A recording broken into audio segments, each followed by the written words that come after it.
2016 촛불혁명 지진에서 이어진 2024 총선 결과. 전지훈 편집위원.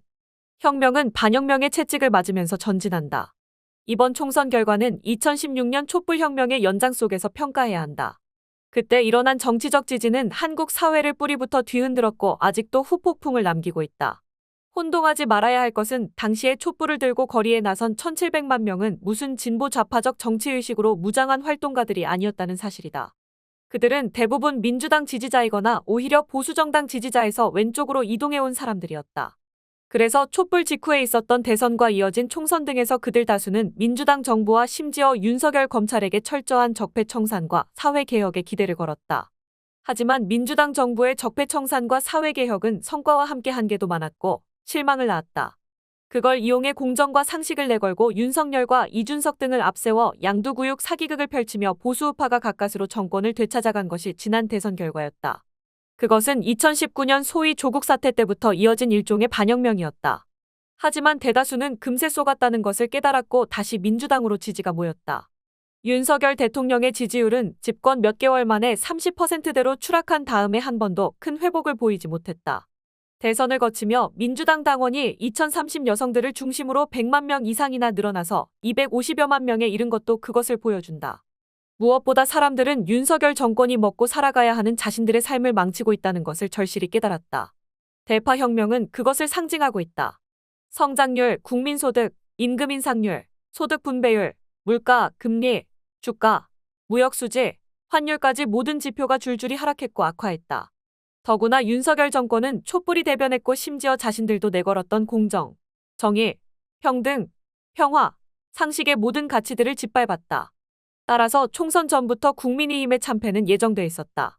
이종섭 도피극 황상무 망원 875원 대파쇼 같은 자책골 3종 세트는 겉으로 드러난 현상이거나 민심을 폭발시키는 하나의 계기였을 뿐이다.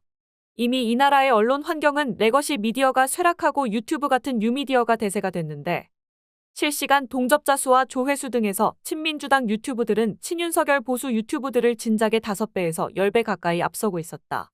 레거시 미디어와 종편 방송과 갤럽 조사와 거기에 나오는 전문가들의 말만 듣고 보던 사람들이 지난 2월에 비명 행사 공천으로 민주당이 폭망하고 국민의힘이 승리할 것이라는 말을 믿었다면 거대한 착각이 아닐 수 없었다.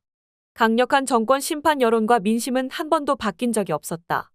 그러므로 총선 결과는 레거시 미디어들의 패배, 갤럽 등 기성 여론조사 기관들의 패배, 그런 것을 근거로 떠들던 지식인 전문가들의 패배를 보여준다.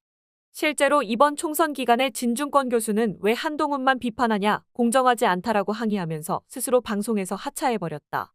또한 진보 언론과 지식인들도 말하던 이재명과 윤석열의 적대적 공생과 대결 정치에 지친 수많은 사람들에 대한 양비론과 헛소문을 믿고 제3지대에서 노다지를 찾아 나섰던 이낙연, 금태섭, 유호정 등의 정치인들은 모두 뒤통수를 맞았다. 그런 중립지대는 그런 진보 언론과 지식인들의 머릿속에서나 존재했던 셈이다. 한겨레와 경향은 이재명 대표는 민주당의 최대 리스크가 됐기에 지원 유세하면 오히려 표가 떨어질 것이라고 했고 조국 전 장관은 유죄 판결받아서 정치할 자격이 없고 민주당까지 괴롭힐 것이라고 했지만 그런 일은 벌어지지 않았다. 오히려 이재명 대표는 정권 심판 바람을 일으키며 전국에서 지원 유세를 했고 조국혁신당이 선거자금 펀드를 모금하자 1시간 만에 200억이 모이는 일까지 벌어졌다.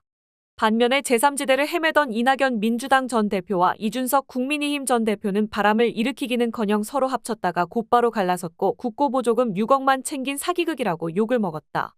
이낙연은 호남에 출마해 한미동맹을 부정하는 급진 세력과 선거 연합한 민주당을 비판했지만 아무 호응도 얻지 못했다.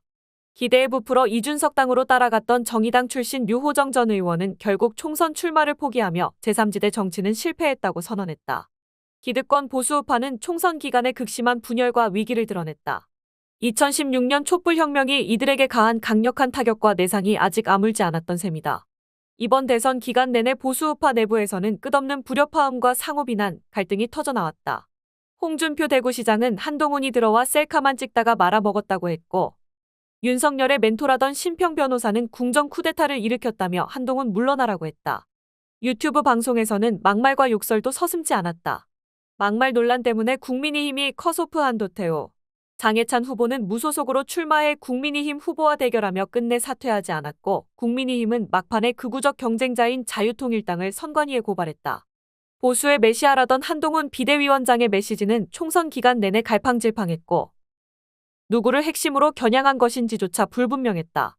중앙일보는 한동훈의 지원 유세를 거절한 국민의힘 의원의 사례를 소개했다. 여성가족부를 폐지하겠다며 여성혐오 정서를 부추겨서 지지자들을 모으려던 정부가 막바지에는 갑자기 민주당 김준혁 후보의 막말을 이대로 넘어갈 수 있냐며 여성 유권자에게 호소했다. 조선일보는 막판에 거의 자포자기한 것처럼 보였다. 당시에 조선일보의 최고 조회수 기사들은 여배우 전종서의 레깅스, 한소희, 이준열 배우의 결별 등이었다. 집권 정부와 여당의 지위를 이용한 최악의 관권 선거와 언론과 방송에 대한 입틀막과 땡윤 뉴스에도 불구하고 이 모든 것이 상호작용해서 국민의힘은 총선 참패를 피할 수 없었다. 국민의힘 지지자들조차 충분히 결집시키지 못했고 스스로 국민의힘에 투표할 명분과 의욕을 찾지 못했다. 대표적 극우 논객인 조갑재 씨의 유튜브 방송에서는 평생 처음으로 민주당을 찍었다는 사연이 나왔다. 아마도 지금 기득권 보수우파가 가장 증오하며 원망하고 있을 3명을 뽑는다면 하나, 이재명 체포영장을 기각한 판사. 둘, 조국을 법정 구속시키지 않은 판사. 셋, 김어준을 TBS에서 쫓아내며 날개를 달아준 책임자 순서일 듯하다. 김어준 뉴스공장은 실시간 동접자가 30만에서 40만, 하루 시청자가 200만에 달했고 전 세계에서 가장 인기 있는 유튜브 방송 10위 안에 항상 올랐다. 뉴스공장에 나온 민주당 후보들의 유튜브 채널 구독자 수는 인터뷰 도중에 10배나 증가하곤 했다. 국정원에게서 대공수사권을 박탈한 문재인 정부에 대한 증오도 대단할 것이 분명하다. 총선 선거운동이 시작되기 직전에 한동훈 비대위원장이 총선에서 승리하면 국정원 대공수사권부터 복원하겠다고 약속한 것은 매우 의미심장했다. 국정원 대공수사권이 여전히 있었다면 윤석열 정권은 총선을 전후해 북풍 사건 등을 터뜨리며 종북몰이를 더 성공적으로 할 수 있었거나 미행하고 사찰하다가 들키는 일을 피할 수 있었을지 모른다. 다만 이번에 이준석 국민의힘 전 대표가 가까스로 살아 돌아온 것은 불길한 소식이다. 이번에 자유통일당이 또다시 의회 진출에 실패한 것은 이 나라에서 전광훈 목사가 이끄는 투박한 아스팔트 우파들이 포스트 윤석열 시대의 우파적 대안이 되기는 어렵다는 것을 다시 확인해줬다. 반면 이준석과 개혁신당에 모인 신우파들은 소수자 혐오와 갈라치기를 보수정치와 결합시키는데 훨씬 세련돼 있고 능수능란하다. 이번에도 이준석과 개혁신당은 노인 무임승차 폐지, 비례대표 여성 할당제 폐지 등을 제시하며 지지층을 결집하려고 시도했다. 더구나 레거시 미디어들도 진영을 떠나서 이준석, 천하람, 김용태, 김재섭 등으로 대표되는 청년 우파들의 호의적이다. 레거시 미디어들은 돌풍을 넘어서 태풍을 일으킨 조국 대표와 조국혁신당을 소개하고 인터뷰하기는 꺼렸지만 이준석 대표와는 수시로 인터뷰를 하고 지면을 제공했다. 지금도 성공이라기보다는 가까스로 참패를 면한 정도인 개혁신당의 성과를 엄청나게 과장해서 부풀려주고 있다. 또한 이번 총선의 핵심이 정권 심판이라는 것을 외면하던 레거시 미디어들은 총선 이후 다시 복수와 응징이 아니라 대화와 타협의 정치를 운운하고 있다. 이것이 공감하기 어려운 이유는 이태원 참사의 희생자들을 외면하고 진실을 덮으며 조금도 반성하지 않던 자들에게 필요한 것은 대화와 타협이 아니기 때문이다. 그것은 결코 무슨 사적인 복수나 응징이 아니며 정당한 역사의 심판과 복수이다. 이재명 대표나 조국 대표의 경우에도 그것은 마찬가지다. 두 사람의 정치와 노선에 동의하느냐 여부를 떠나서 윤석열, 한동훈, 검찰, 족벌 언론들이 자신들의 기득권을 위협하는 상징적 인물인 두 사람을 마녀사냥하고 철저하게 악마화하고 그 가족까지 죽도록 괴롭힌 것은 명백한 사실이다. 그것이 올해 초 이재명 대표 살인미수 정치테러의 배경이 됐다. 이재명 대표는 총선 선거운동 시작쯤에 뉴스공장에 나와서 당시에 칼에 맞고 바닥에 누워서 하늘이 참 파랗다. 이게 마지막인가? 아내가 불쌍하다는 생각을 했다고 말했다. 그러나 기득권 우파 권력 카르텔의 이런 시도는 결국 거대한 역풍을 낳았다. 두 사람은 온 가족이 멸문지화를 당하고 죽을 고비까지 넘기며 지옥에서 살아 돌아왔다는 영화 같은 서사를 얻었다. 윤석열 정권에게 속고 고통받으며 한국 사회의 더 철저한 변화와 개혁을 열망하게 된 수많은 대중은 이 둘에게 더욱 깊숙하게 감정이입하게 됐다. 이 두 사람의 고통과 삶에서 자신들의 고통과 삶을 보고 있다.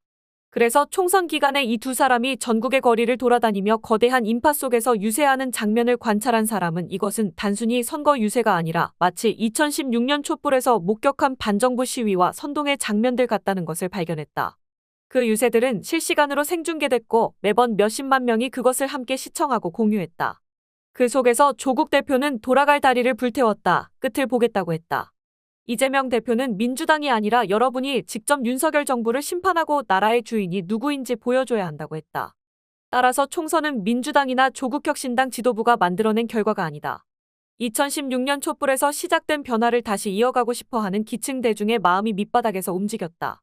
이재명 대표가 민주당 지도부 거의 대부분과 안팎의 유력 인사들의 압력과 뜻까지 거슬러 연동형 선거제 유지를 결정한 것은 그런 마음에 다가가는 중요한 변곡점이 됐다. 이어서 민주당은 일부 진보정당과 시민사회 단체들과 함께 민주당을 넘어서는 더 폭넓은 선거연합을 결성했다. 이것은 기존의 주류와 현역 의원들의 반발과 레거시 미디어의 총공세에도 불구하고 물러서지 않고 기층 당원과 지지자들의 뜻을 반영한 공천혁신을 수행하는 것으로 이어졌다. 그래서 윤석열 정권을 심판하고 한국 사회를 개혁하자는 대중의 열망과 열기는 더욱 뜨겁고 강해졌다. 이런 서사, 인물, 현상이 왜 민주당이나 조국혁신당을 통해서 나타났는지, 왜 진보정당은 기회를 놓쳤는지 궁금해하거나 돌아보는 것은 필요한 일이다.